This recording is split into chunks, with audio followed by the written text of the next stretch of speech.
محترم سامعین و ناظرین، السلام علیکم ورحمۃ اللہ تعالی وبرکاتہ۔ الصلاۃ والسلام علیک یا رسول اللہ وعلی آلک واصحابک سیدی یا رسول اللہ صلی اللہ تعالی علیہ وسلم۔ سائل نے سوال کیا ہے کہ حضرت کچھ لوگ ایسے ہیں جو روزہ نہیں رکھتے اور وہ کہتے ہیں کہ ہم تو عید کے بعد فدیہ ادا کر دیں گے، لہٰذا ہم سے روزہ نہیں رکھا جاتا۔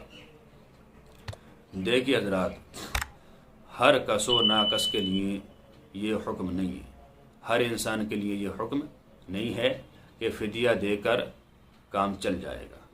فدیہ دینا ان لوگوں کے لیے ہے جو اتنے بوڑھے اور کمزور ہو گئے ہیں کہ آئندہ آنے والے وقت میں طاقت کی امید ہی نہ ہو، بستر سے اٹھنے کی امید ہی نہ ہو، اتنے بوڑھے ہو گئے۔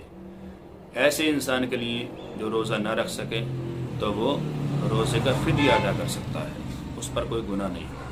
لیکن جو انسان اچھے کھاتے پیتے ہیں، صحت و تندرستی والے ہیں، وہ بھی یہ کام کریں کہ ہم بھی عید پر فدیہ دے دیں گے، ہم سے روزہ نہیں رکھا جاتا، ان کے لیے یہ عذر قابل قبول نہیں، انہیں روزہ رکھنا ہی ہوگا، ان کے فدیہ دینے سے کام نہیں چلے گا۔ یہ فدیے کا جو حکم ہے وہ شیخ فانی کے لیے ہے۔ شیخ فانی اس مریض کو کہتے ہیں، اس بوڑھے کو کہتے ہیں جو چارپائی سے لگ گیا ہو اور آئندہ آنے والے وقت میں طاقت کی امید نہ ہو۔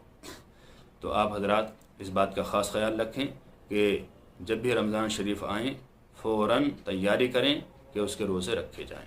اللہ تعالیٰ سے دعا ہے کہ اللہ تعالیٰ ہمیں صحیح مسائل شرعیہ سیکھتے رہنے کی توفیق عطا فرمائے اور روزے رکھتے رہنے کی توفیق عطا فرمائے۔ السلام علیکم ورحمۃ اللہ واللہ تعالی عالم بالصواب۔